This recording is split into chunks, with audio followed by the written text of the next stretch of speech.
Muy buenos días, estudiantes de noveno grado. Pues ese día me corresponde retroalimentar la clase de las economías mundiales después de la Guerra Fría. El día de ayer, pues estuvieron con señor Emma. Ella les compartió, ¿verdad?, lo que era el contenido. Entonces yo ese día solamente voy a retroalimentar lo que es la clase. E iniciamos.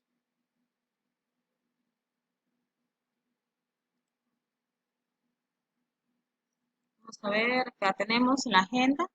Saludos, reflexión, retroalimentación, ¿verdad? Que es lo que me corresponde, el indicador de logro y el desarrollo. La reflexión. La disciplina es hacer lo que realmente no quieres hacer para poder hacer lo que realmente quieres hacer. Bueno, pues mi punto de vista sobre la disciplina es de que cada uno de nosotros debemos forjarnos, ¿verdad?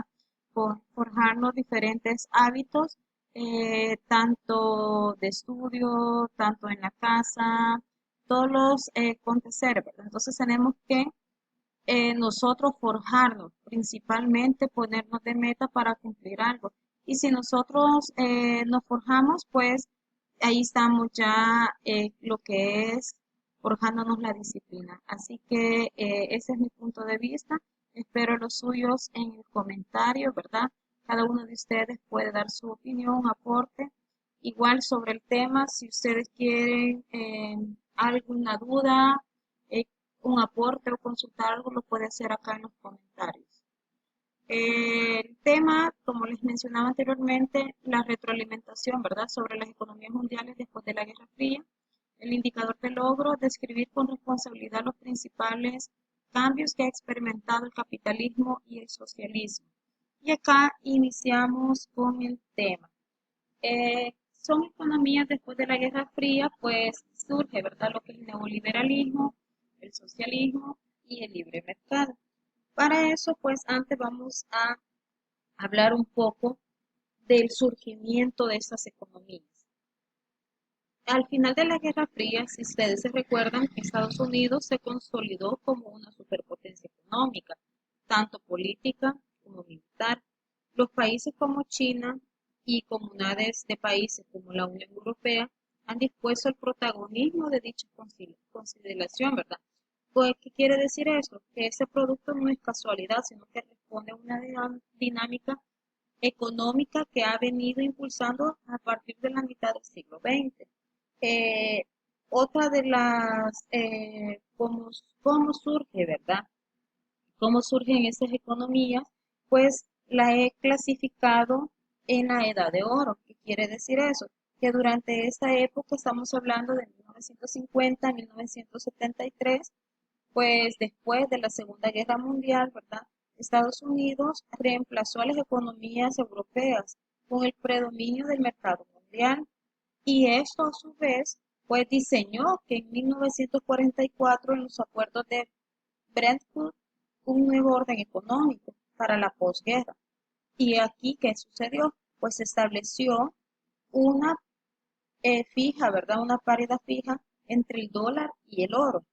Por eso que se le reconoce como la edad del oro, ¿verdad? Esta moneda pues se convirtió en la divisa clave para los intercambios internacionales. Además de eso también se creó el Fondo Monetario Internacional que fue en 1945 para garantizar la estabilidad monetaria y el comercio a nivel mundial. Luego pues el Banco Mundial en 1945 también financió la reconstrucción de los países devastados tras la guerra y promover el desarrollo tanto económico, tanto político como militar. Eso se enmarcó en las diferentes características. Puedo mencionar una de ellas. Por ejemplo, la fase, esa fase fue la de mayor intervención del Estado en la economía. ¿Por qué? Porque impulsó la inversión y la producción, pero al mismo tiempo invirtió en infraestructura e investigación, y eso aseguró el control de algunos sectores económicos. Por ejemplo, la nacionalización de los bancos. Otro de las que modernizó fue el sistema de transportes, la producción energética, entre otros. Y por otro lado se configuró el estado del bienestar, que era una distribución estatal de la riqueza a través de servicios sociales para garantizar a toda la población un nivel de mínimo de ingreso, ¿verdad? Entonces todo esto pues también provocó una crisis económica. Esta crisis se generó en 1973. Por ejemplo, el crecimiento económico se vio interrumpido a través de esa crisis y eso es lo que llevó pues a la crisis del petróleo, ¿verdad?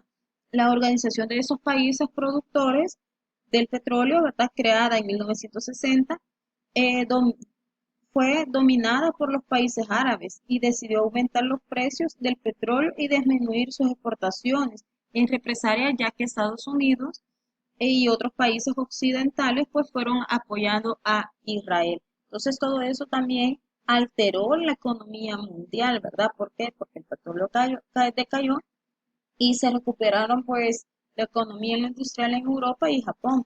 Todo esto alteró el dominio estadounidense sobre los mercados mundiales, capitales y las mercancías.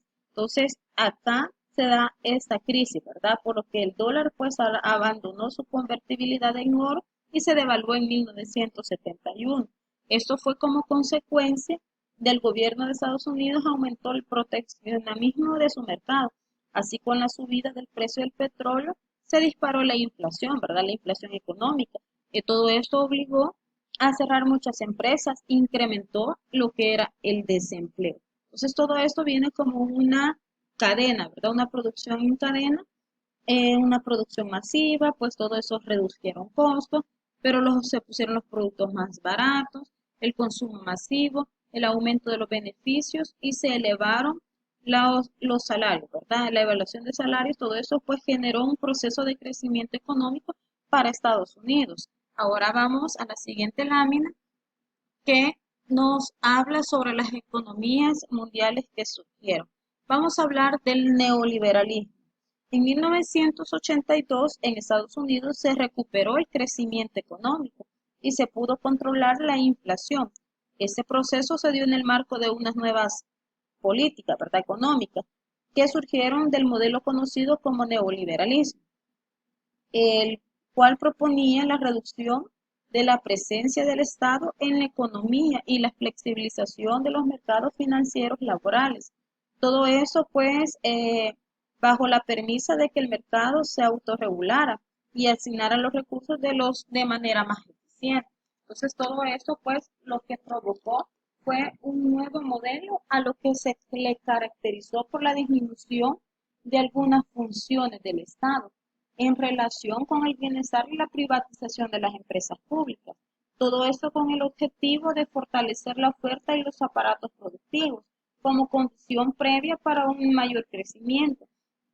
Quienes impulsaron estas nuevas políticas fueron Margaret Thatcher en Gran Bretaña y Ronald Reagan en Estados Unidos.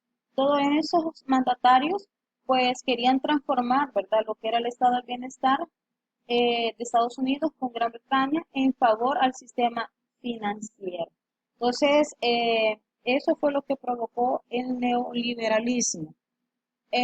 Para llegar a la globalización, en la globalización, ¿verdad?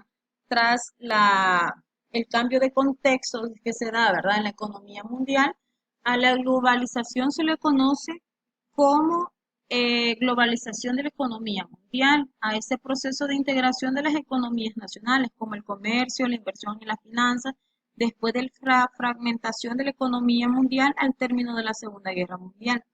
Pues tras la caída del bloque socialista a finales de la década de 1980, se acabó la invención entre la economía del mercado y la economía comunista. Todo esto permitió que las relaciones económicas entre los distintos lugares del planeta, por ejemplo, ¿verdad?, se consolidara lo que era el mercado mundial y en una de las empresas transnacionales que actúan en cualquier país del mundo. Todas esas características pues se enmarcan en la globalización económica mundial. Por ejemplo, podría mencionar un incremento en el comercio internacional.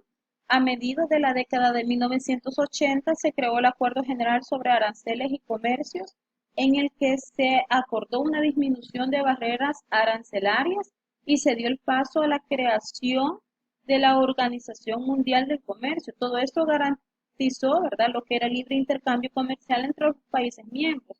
Otra de las características fue las grandes compañías multinacionales controlaban la mayor parte de la producción mundial, organizando sus procesos productivos en diferentes partes del mundo. Y como tercera característica tenemos los mayores acuerdos comerciales para crear el área de libre comercio, donde los países pueden vender libremente sus productos, además los avances tecnológicos y las comunicaciones que han facilitado el crecimiento interdependiente de la integración de mercados. Bueno, con eso ha sido toda mi participación. Cualquier consulta, duda que ustedes tengan, pues nos las pueden hacer llegar, ¿verdad? A través de nuestras redes sociales o los contactos que ustedes tienen. Si tienen alguna pregunta, pues no duden en hacerla y recordarles que para el jueves 7, ¿verdad?